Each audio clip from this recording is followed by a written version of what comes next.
Alright, time for another DraftScience video presentation. And now for something completely different. But it's not completely different, but yeah, it's just kind of a weird tangent. So somebody sent me the link to this channel of this, you almost got to say, kid who, whatever, discontinued his existence. And, it made a series of videos, and then was diagnosed with some sort of psychiatric disorder, but anyway, and then left the building. But really intelligent and overtly civilized in a way, and it just seems a sad waste, and also just the whole idea of constructing an intelligence just to have it conclude there's no place for me here, and just the backstory, and just very interesting. Lots of videos, some on physics specifically, but I don't think I'll play those. I mean, I've played some of them. So obviously I could almost argue that quantum mechanics and the whole multiverse woo mechanics killed him. So I mean, he's one of the victims. But you'd argue he'd be in trouble either way. I mean, no matter what he believed in, it would be it wouldn't solve what had to be some underlying issues with the facts of life, and that kind of stuff doesn't change. So lots of psychotic type people find scapegoats, you could argue, just something to blame, and then say, it killed me, or it makes it impossible, and it's just, blame their mother, blame their whatever. They just find something to blame, and there's nothing to blame but the fact that life is implausibly stupid, in terms of the necessary mechanisms, and especially civilized life. Not living, being so distant from the natural biological functions, and so we have all of these impulses that are still crude and monkey-like, and yet we don't have any safe place for those expressions, and so all of it has to be internalized, and so you could just make the argument that of course people go crazy, but anyway, that there's nothing crazy about being crazy. It's the natural animal's reaction to an environment that it's not suited to live in, and just sort of a fact. But anyway, that's lots of subjects here, lots of stuff. I just thought it was worth giving some appreciation to the existence of this person who had all the. I mean, if you were to sit there and say, well, here's somebody at 22 or whatever, his 20, even when he started making the videos, he had already reached a point of great sophistication, and it's just sort of lamenting the fact that it didn't come to anything. It was somebody accidentally pulled this flower out, as if it was a weed, out of the garden, and there's sort of something to lament here, something to appreciate. I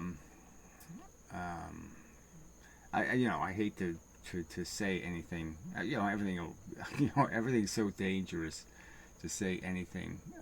But of all the people who died yesterday, or the day before, you're not going to find too many that civilization is less without. So they're rare, and so I guess that's the point, sort of, is that it seems this was an underappreciated something that should have. I mean, the funny thing is I think if he would have gotten some interaction, if there would have been a medium where what he was doing could have been appreciated, or networked, it could have been YouTube is just a closed medium now, and so nothing can flourish. It's a barren place for anything but the established institutions. And I think if he would have gotten some constructive interaction, he wouldn't be dead. But I'm not saying being dead is a bad thing. Frankly, you're safer there. So there's lots of to his own benefit.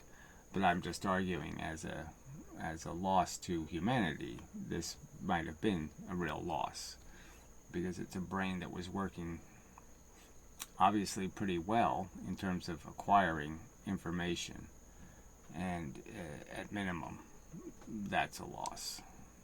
So anyway, we'll play some of this. He's getting to some.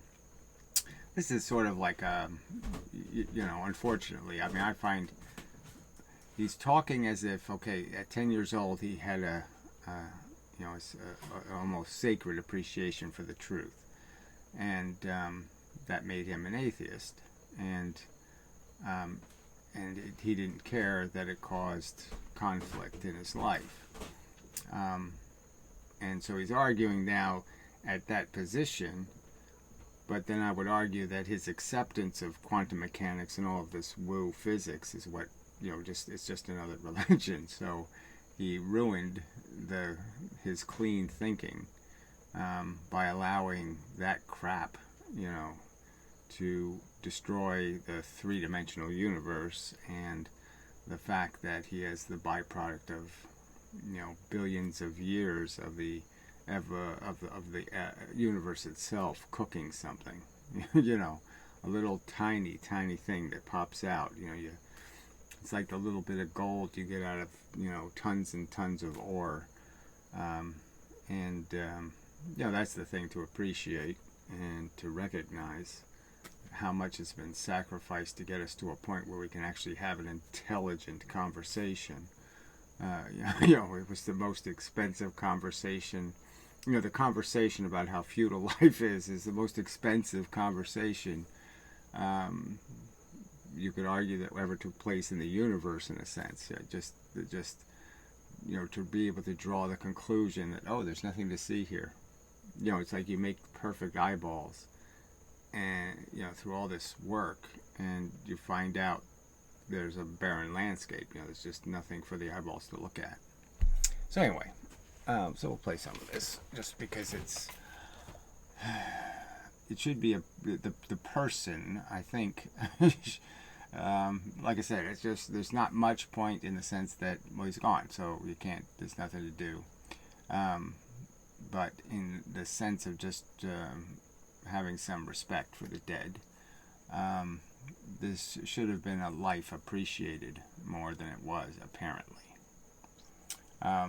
There's lots of things. There's little stuff you find out. He was the product of an inverto fertilization, so he apparently doesn't think much of his heritage, but he's glad that he was, genetically smart, because they screened for that.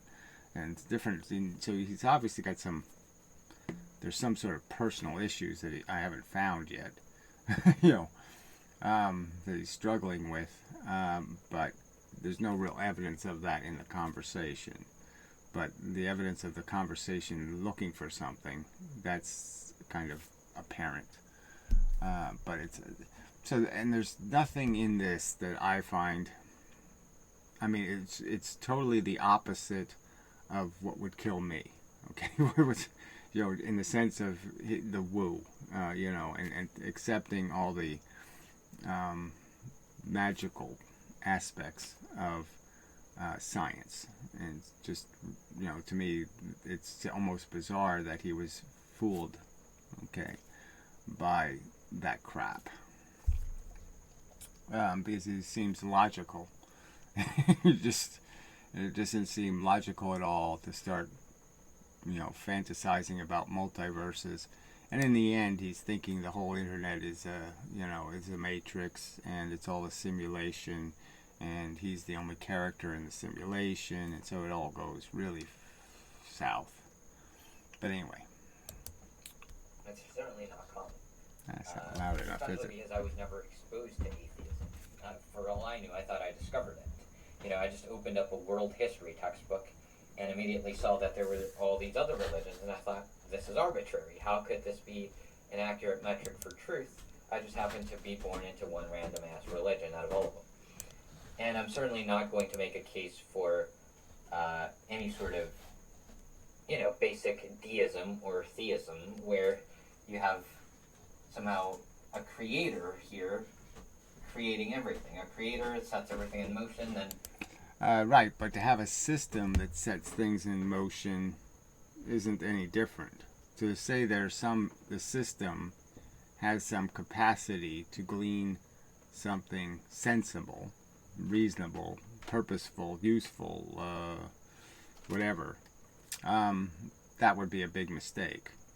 That's the big mistake of thinking that just surviving and surviving by a standard of saying you're better at it than the other things trying to survive, that is such a low bar, that's such a low standard, that you can't have any expectation that it does anything useful or good, because there's not enough guidance in the creation of it. It's like, there was no debate among intelligent people saying, well, should we create the first ouch?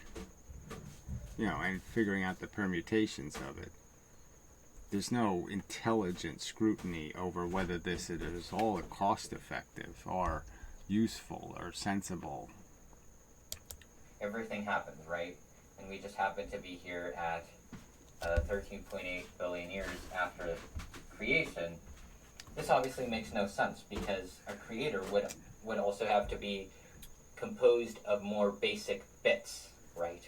It's like you'd have to evolve. You'd have to argue, where did God evolve his knowledge or understanding?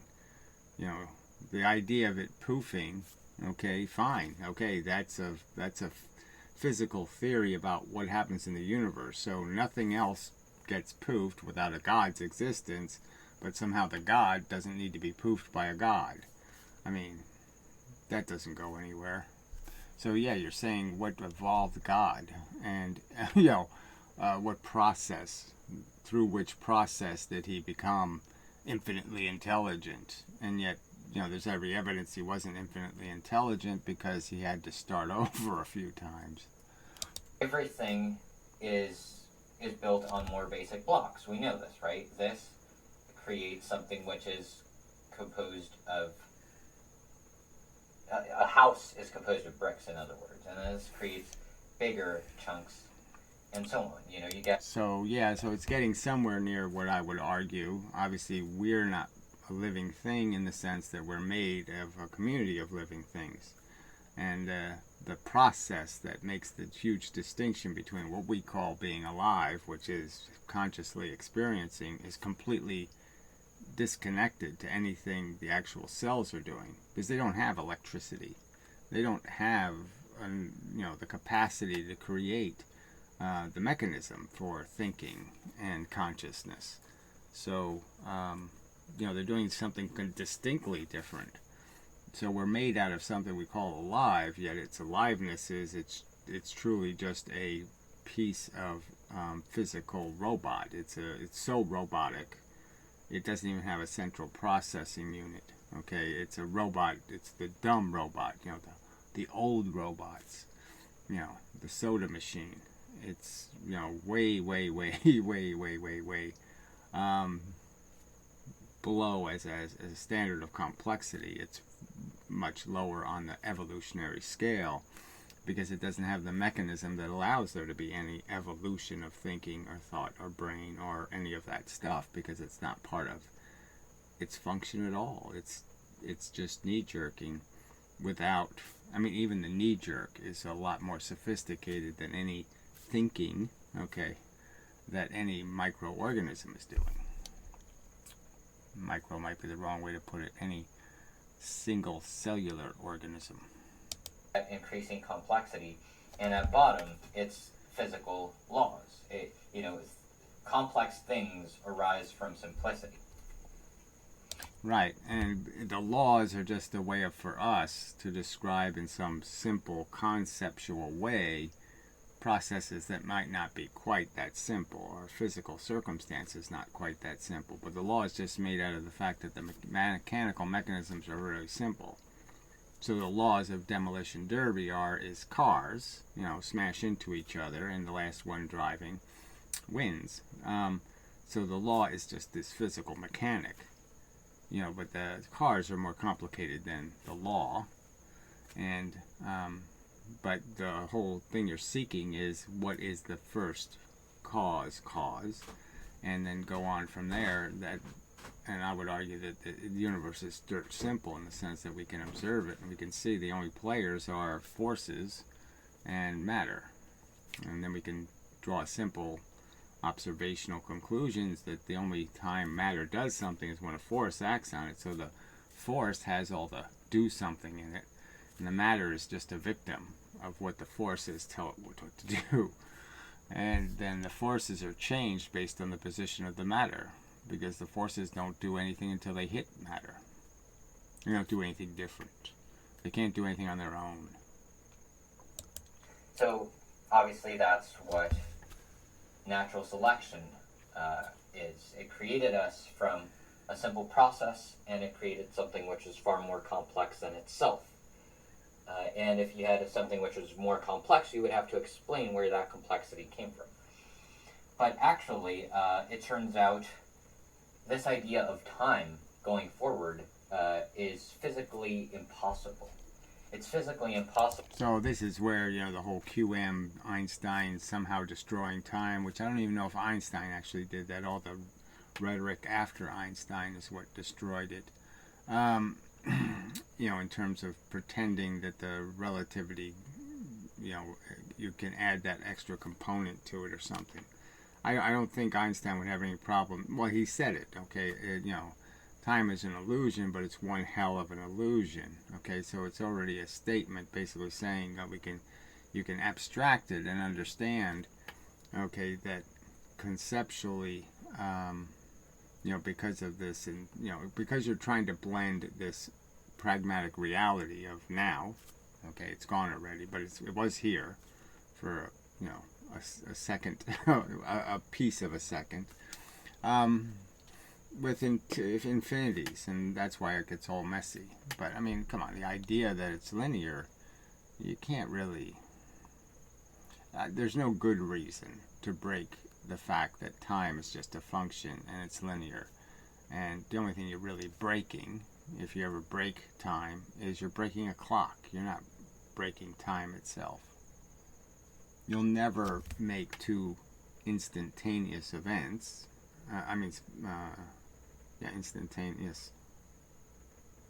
Simultaneous. Sorry. Two simultaneous events will never be unsimultaneous because you looked at them from a different perspective. They're still simultaneous events. You don't change them by changing the position with which you look at them. You don't change them. You understand your position changes your viewpoint, and that your view is being dictated by the speed at which light gets to you, which means you have a limiting factor. You're not seeing the universe as it is. You're not seeing the sun as it is. You're seeing how it was 8 minutes ago. So why is it complex for you to understand you don't change the universe by looking at 8 minute old, 8 second, now, 8 minutes. It's 8 minutes ago, right? Yeah. Anyway, by looking at 8 minute old light, you're not changing the universe. You're not, because you think it's now when it's not now. It's old light. The sun, you're not seeing the sun as it is. You're not changing the universe by understanding that. You understand why you're not changing the universe. By relativity. So not a lot of people know about the theory of relativity or understand the theory of relativity, but you have reference frames, and I explain this way too much in way too many videos, right? But I'm just going to go at it again, just the simple idea. You have different reference frames, and from each different reference frame, you have a different future light cone and a different past light cone, right? And then you have a plane of simultaneity. Right, but there's no way to connect any of that as an instantaneous reality that those two things are connected, because they're not. Because you have to wait at the speed of light for you to see what the other thing is. So what you're seeing, your representation of their place and position in the universe, is not ever accurate. So you're never connected to it in any real way. And there's no way to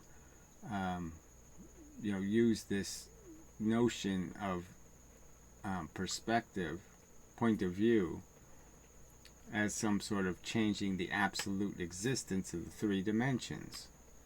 Their existence is solid, and there's just no good reason to doubt them. And there's no good reason to accept the existence of anything outside of those three dimensions, because there's no good reason to discount the fundamental rule that makes the three dimensions, which is the fact that it's all right angles. There's no more right angles. There's no other line you can draw that makes a right angle. There's no point in telling him that now, but whatever. The plane of simultaneity is what you could think of as the actual now. If there was any such thing as two simultaneous events or two simultaneous objects, they would exist in that plane of simultaneity. However, it is the case that no things actually exist in this plane of simultaneity, because you have to compare relative reference frames. But there's absolutely no evidence justifying any of this shape-shifting through some sort of instantaneous information transfer or something. So it doesn't exist as a real description of the reality. I mean, the fact is that reality has built into it your broken clock. Okay, you understand my clock's broken. It's running at a different speed than the other clocks. That's all you have to understand. I go really fast. I don't change time. I just thermonuclearly become a slower moving frozen object. I just get colder. I process the universe. Let's see, is that even the right way to say it? Because you clearly will process, if you open the window of your whatever is moving you very, very fast, you'll see the rest of the universe flying by. So there won't be any doubt about the fact that you're going a lot faster than everything else in the universe. There's really no reason to believe any of that much. Wouldn't be able to interact or know about something that was actually objectively, physically simultaneous to you. You would need everything that ever happens is linked by causality. It's like it has to be in your past light cone for it to affect you. And you have to be in the past light cone of something else to affect it.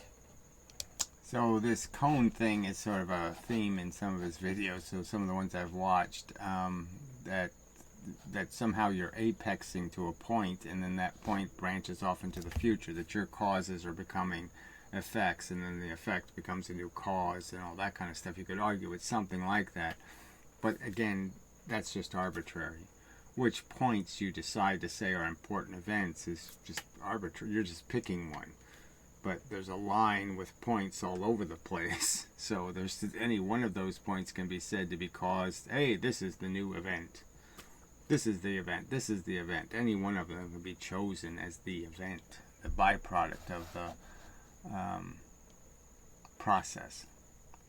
So think about what this implies for your experience.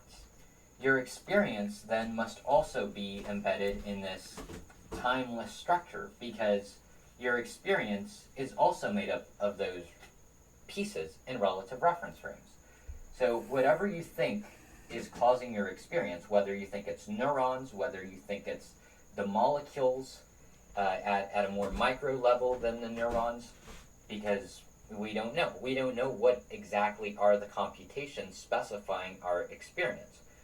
We know that consciousness is physical, because otherwise how would we be talking about it, right? If it was epiphenomenal. Well, I think it's physical, but there's no aspects of it that happen anywhere else. It's obviously happening in your brain, and it's just something. It's a theater built by your brain. And you are some kind of creation sitting in the theater, and it's all synthetic. But so what? It's all synthetic in that it's an arrangement of neurons and electricity. It isn't a physical theater. It's a mathematical one created by your brain. No, it wouldn't make sense that we were talking about it, because the fact that we're talking about it says that it's playing a causal role. It's embedded, and it's part and parcel of these physical constituents. What we don't know is how... Yeah, just like a bubbling, mud, in Wyoming or something. There's not a bubbling mud. Doesn't happen all over it's not happening in special space somewhere. All right, and it's completely independent of the physical environment where the mud exists, and it's bubbling, and there's actual bubbles of atmospheric gases and blah blah blah blah blah. You can't separate from that physical necessity. It's bound to the physical necessity, and we wouldn't imagine that, oh, there's bubbling mud dislocated. That's bubbling mud inside, whatever. Some other object has bubbling mud in it. No, it doesn't. And consciousness isn't transferable, and it doesn't exist without the constituents, without the physical parts. You're not going to have bubbling mud, and you're not going to have I feel. How to cut the entire physical picture into bounded conscious observer moments, a conscious observer instance. That's the binding problem. We don't know how to do that because it seems like we're not omniscient, right? I'm not omniscient. I don't feel at one with everything. So there must be somehow a binding into a particular experience. Nonetheless, like I was saying, all these constituents are in relative reference frames, whether we're talking about neurons or molecules. The molecules too, because even though quantum mechanics is more apparent at that level. All right, but it doesn't, this whole relativity thing, again, this just doesn't matter. You either get hit by the pieces, okay? There's little pieces of energy coming off of distant stars, and a little piece of energy is actually, one of the little pieces will hit something, and it'll hit it in some way that matters or doesn't matter. So I have to get hit by it, in terms of whether it constructs a red photon or a blue photon or some other kind of, and whether or not that pattern will mean something, okay? Whether you get hit by it and it changes a piece of chemistry and that causes another effect, and that, or it does nothing. It just makes it move this way and it moves back here and nothing really changed and it wasn't terribly important. Okay, so it's like you're opening a trap door and it's like, and there's lions over on this side. Well, sometimes you can open the door and no lions come through. And so the door closes again and it was a non-event. But it was a non-event for a real reason, whether or not the cause caused anything that matters.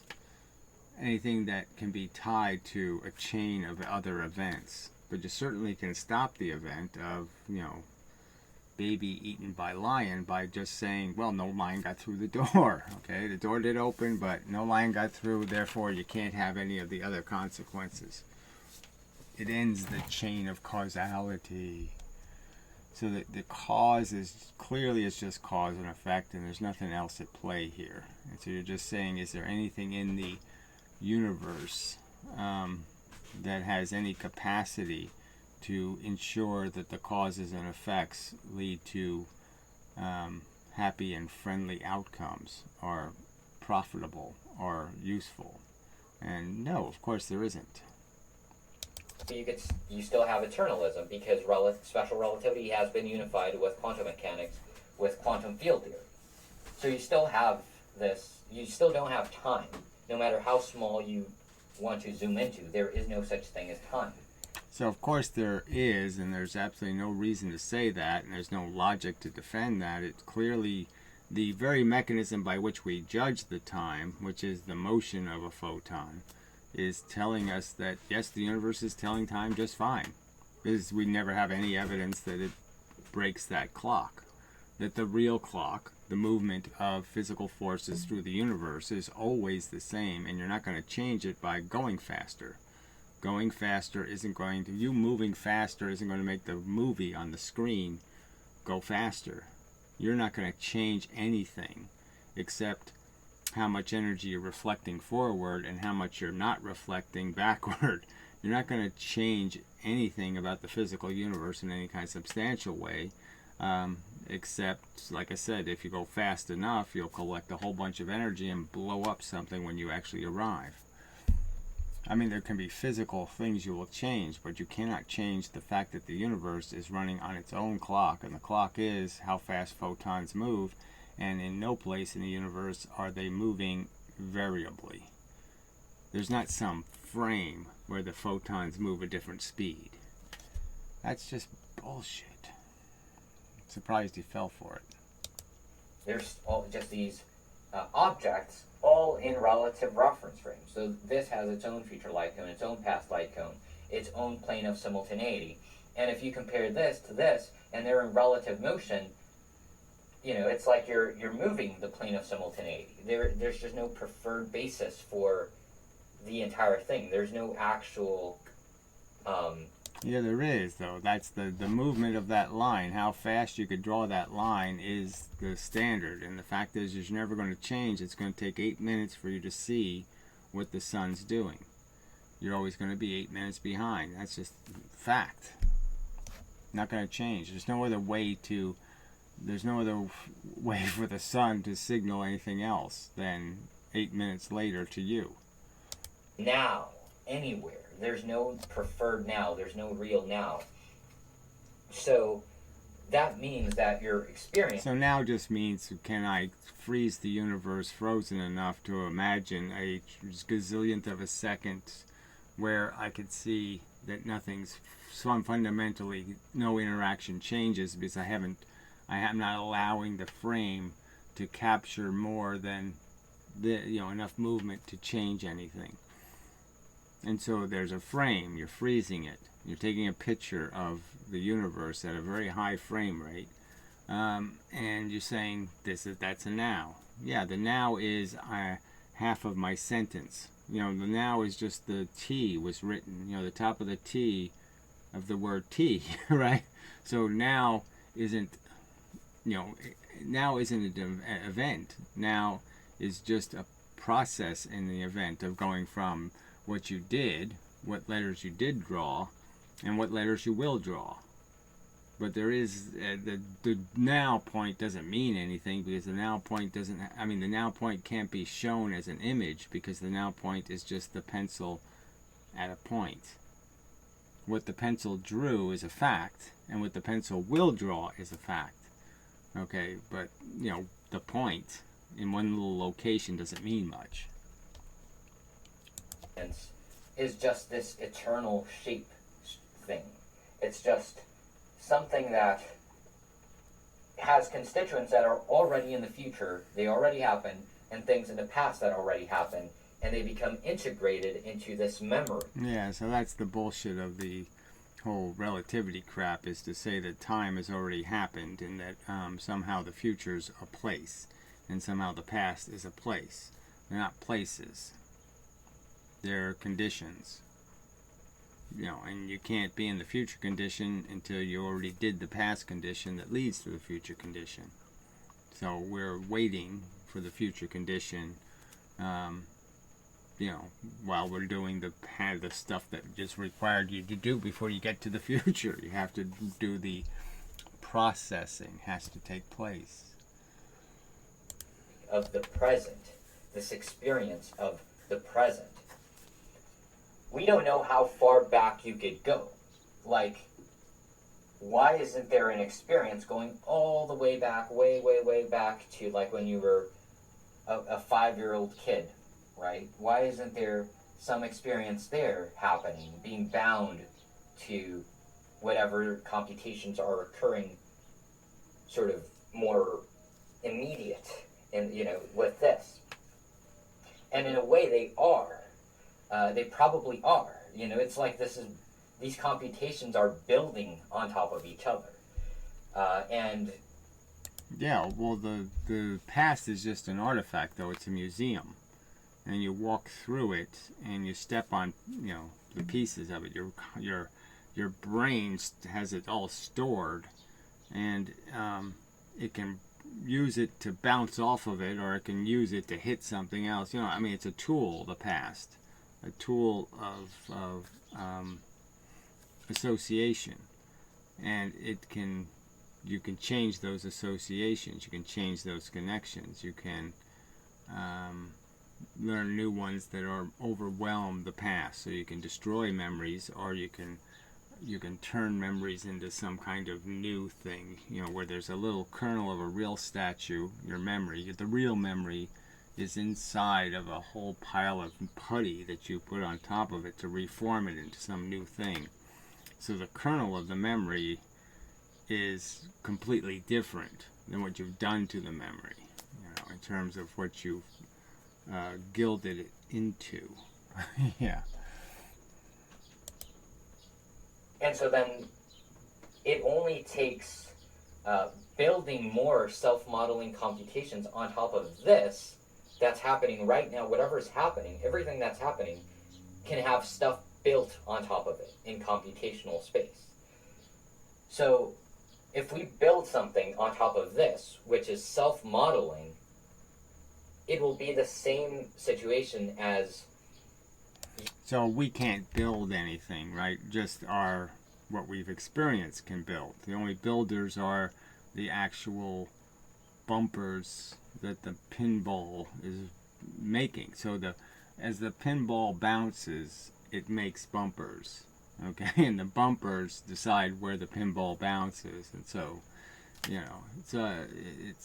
but we can't make anything that wasn't already, the recipe wasn't already being read for making it. We're all just byproduct of a chains and chains and chains of events. So this sentence I'm speaking was in a sense written, okay, by every little process that took place since I've been here on Earth. Every moment of it isn't random. Even the dreams, all of it is part of the processing that your brain does, and that it changes itself through those experiences. So if I didn't have one of my dreams, and instead somebody shot me up with something and I slept without dreaming, I might be speaking really different sentences right now. I might be saying something entirely different, because all of that is the history of the ball and the bounce and cause and effect. So anyway, we'll leave it here. Just sad. I mean, as a commentary about YouTube, the fact that he made these videos over a couple of year period didn't get much attention. I lament, just because it would have been interesting to have a conversation with somebody like this about why they think this or why they think that. Clearly, he had a lot of very rigorous and quality knowledge. He was very good at acquiring knowledge, but how he combined it, went all south, just very south, which is just kind of a funny commentary on just how fallible our functionality is, how slight the defect, how slight a bend, and you tilt the pinball machine, it all goes, it's game over. And it doesn't take much of a shake.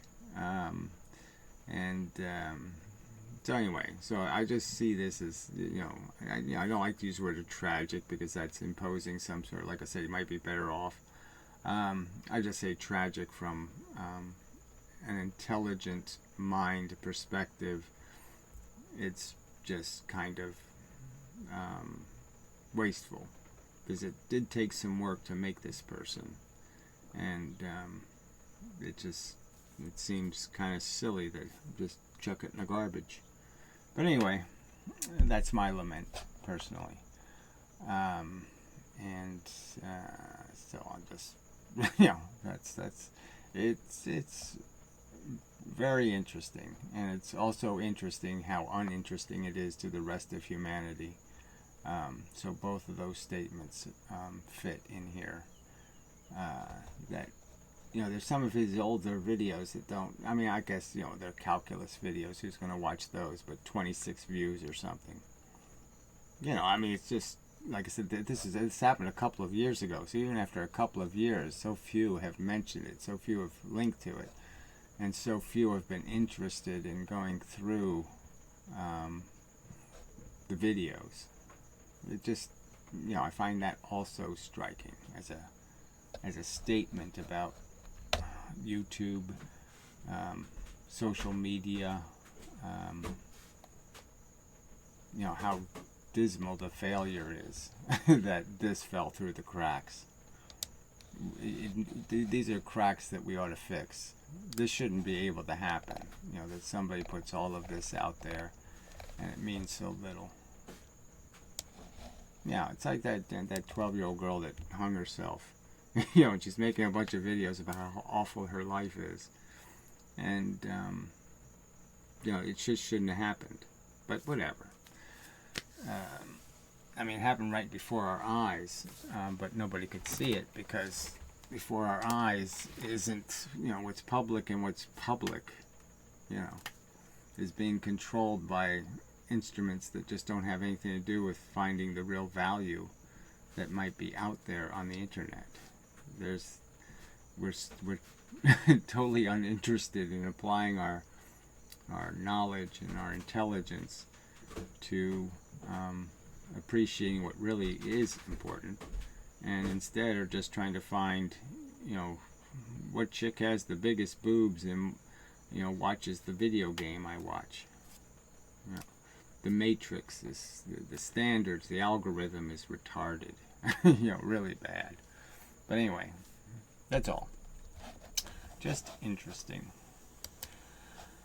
So, so I was going to make a kinetic energy video, but I really should do the little short write-up of some kind. But there's no facts you can write up for the kinetic energy. Right, I'm going to go kinetic energy facts. The facts are, there's no real facts. It's just a story being told, and there's no evidence. So, that is quite funny. So anyway, till the next time, and such and so forth and whatnot.